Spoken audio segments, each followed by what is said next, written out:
जय जगन्नाथ। इस रथ यात्रा के पावन अवसर पर हम बनाने जा रहे हैं भगवान जगन्नाथ महाप्रभु के लिए महाप्रसाद खाजा। कहा जाता है कि 56 भोग में से शामिल किया जाता है। यह पारंपरिक प्रसाद स्वाद से भरपूर होता है, साथ ही साथ श्रद्धा और भक्ति का भी प्रतीक है। क्या आप कभी सोचे हैं कि भगवान जगन्नाथ महाप्रभु को चढ़ने वाला प्रसिद्ध खाजा घर पर बिल्कुल मंदिर जैसा बनाया जा सकता है? तो जी हाँ, बिल्कुल इसे मंदिर जैसा बनाया जा सकता है और ये मंदिर जैसा ही परतदार और कुरकुरा और स्वादिष्ट बनकर के तैयार होता है। आइए हम इस रथ यात्रा के शुभ अवसर पर बनाते हैं घर पर कुरकुरा, परतदार और स्वाद से भरा हुआ खाजा। इसे बनाने के लिए आपको सबसे पहले चाशनी बना लेना है। इसके लिए आप 1 कटोरी शक्कर में 1 कटोरी पानी डाल करके इसे बढ़िया से गर्म कर लीजिए। इसके गर्म होते ही आप इसमें डालिए कुछ धागे केसर के। हम प्रसाद बना रहे हैं तो हम शुद्धता का ध्यान रखेंगे। इसके साथ ही यहाँ पर डालिए फ्लेवर के लिए इलायची, और अगर आप चाहें तो फूड कलर भी डाल सकते हैं, क्योंकि केसर से उतना अच्छा कलर आता नहीं है। तो मैंने यहाँ पर थोड़ा सा खाने वाला फूड कलर ऐड किया है, ऑरेंज कलर वाला। अब चाशनी को एक तार का होने तक पका लीजिए। जैसे ही एक तार बने और चाशनी को बंद कर दीजिए। अब इसमें डालिए थोड़ा सा नींबू का रस। इससे क्या होगा कि चाशनी में क्रिस्टल नहीं बनेंगे। अब 2 कटोरी मैदे के साथ में हम बनाएंगे खाजा। इसके लिए इसमें थोड़ा सा नमक डालिए स्वाद अनुसार और 3 चम्मच भर के देसी घी डालिए। देसी घी से ही आपकी परतें अच्छे से खुलेंगी। तेल का मोयन नहीं लगाना है, घी का मोयन लगाना है, ध्यान रखिए। इस तरह से मुट्ठी बांध कर देखेंगे तो मुट्ठी बंध जाएगी, तो आपका मोयन परफेक्ट है। अगर मुट्ठी बांधने में दिक्कत हो, आटा भुरभुरा लगे, तो थोड़ा सा घी और ऐड कर लीजिए। अब इसमें पानी डालते हुए इसका एक आटा लगा करके तैयार कर लेंगे। आटा बहुत ज़्यादा हार्ड मत रखिएगा और बहुत ज़्यादा सॉफ्ट भी मत रखिएगा। इस तरह से मीडियम कंसिस्टेंसी रखिएगा। इसको रेस्ट पर छोड़ दीजिए 5 से 10 मिनट के लिए। अब एक हम घोल बना करके तैयार कर लेते हैं स्लरी। इसके लिए 2 चम्मच मैदे में 3 से 4 चम्मच घी डाल करके आप इसको इस तरह से मिक्स कर लीजिए। आप यहाँ पर तेल का भी यूज़ कर सकते हैं। बढ़िया से इस तरह से आप एक स्लरी बना लीजिए। ये हम आगे यूज़ में लेंगे। अब हम आटे को चेक कर लेते हैं। आटा अच्छे से रेस्ट कर चुका है, तो अब हम इसकी 5 बराबर साइज़ की लोइयाँ बना करके तैयार कर लेंगे। यहाँ पर मैं 5 परतों वाला बना रही हूँ खाजा। आप चाहें तो 2 परतों वाला भी बना सकते हैं, 3 परतों वाला भी बना सकते हैं, लेकिन मंदिर में 5 परतों वाला ही खाजा बनता है। तो अब एक लोई लेंगे और इसको बेल करके हम बढ़िया सा बड़ा कर लेंगे।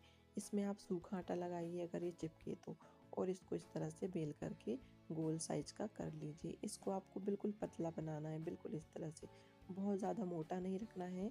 और इस तरह से इसको पतला बेल करके रेडी कर लीजिए। आप सभी लोइयों को इस तरह से बेल करके रख लीजिए और सबसे लास्ट में जो बचेगी उसके ऊपर साँटा लगाइए, थोड़ा सा सूखा मैदा लगाइए, फिर दूसरी परत लगाइए, फिर इसके ऊपर थोड़ा सा साँटा लगाइए। जो हमने घोल बनाया था मैदे और घी का, उसको लगाइए, थोड़ा सा सूखा मैदा डालिए और तीसरी परत लगा दीजिए। इसी तरह से आपको 5 परतों को लगा करके तैयार कर लेना है। सबसे लास्ट वाली परत को लगाने के बाद अच्छे से इसे आटे से कोट कीजिए और दबा करके एक सा कर लीजिए और थोड़ा सा बेलन चला करके इसको बेल लीजिए। इसमें थोड़े बहुत एयर बबल्स होंगे तो वो निकल जाएंगे और आपकी जो परतें हैं ना आपस में अच्छे से चिपक जाएंगी, तो ये तेल में खुलेंगी नहीं।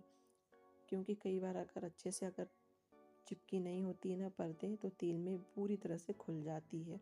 तो इस तरह से आप बेलन से इसको बेल लेंगे तो इसमें जो भी हवा घुस जाती है ना वो निकल जाएगी। अब सबसे लास्ट वाले के ऊपर भी आप साँटा लगाइए इस तरह से और थोड़ा सा सूखा मैदा डस्ट कीजिए और एक टाइट सा रोल बना लीजिए। जैसे मैं आपको वीडियो में बता रही हूँ सेम वैसे ही बढ़िया तरह से टाइट रोल बनाइएगा, तो इसमें कोई भी हवा वगैरह नहीं रहेगी, तो आपकी जो खाजा है वो बिल्कुल फैलेगा नहीं टूट करके। नहीं तो क्या कई बार क्या होता है कि ज़्यादा एयर बबल्स अंदर घुसे रहते हैं, परतें अच्छे से नहीं चिपकती, तो खाजा बिल्कुल फैल जाता है, सभी परतें एकदम अलग हो जाती है।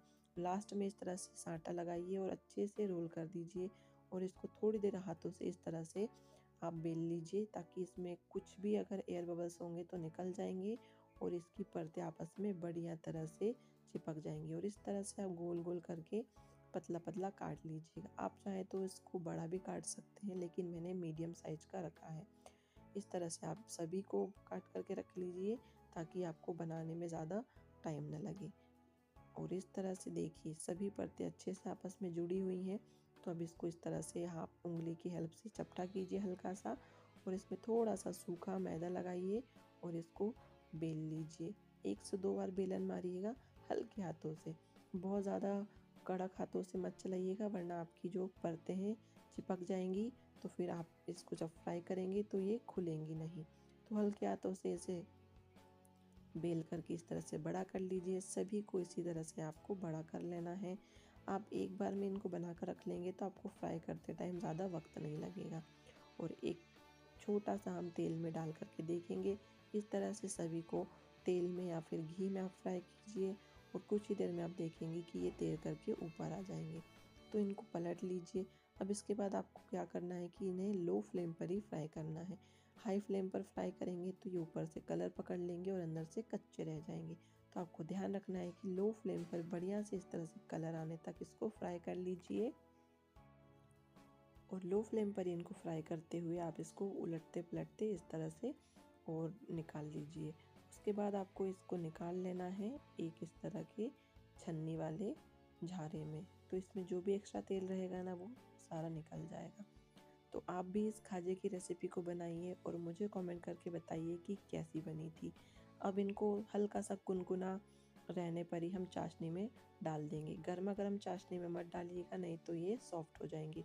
जब हल्के से ठंडे हो जाएं और हल्के से कुनकुने रहें, तब इस तरह से 2 से 3 बार चाशनी में डालने के बाद पलट दीजिए और जल्दी से निकाल करके एक जाली पर रख दीजिए। इसको ज़्यादा लंबे समय तक चाशनी में मत डुबाइएगा, वरना ये बहुत ज़्यादा चाशनी पी लेंगे और सॉफ्ट हो जाएंगे।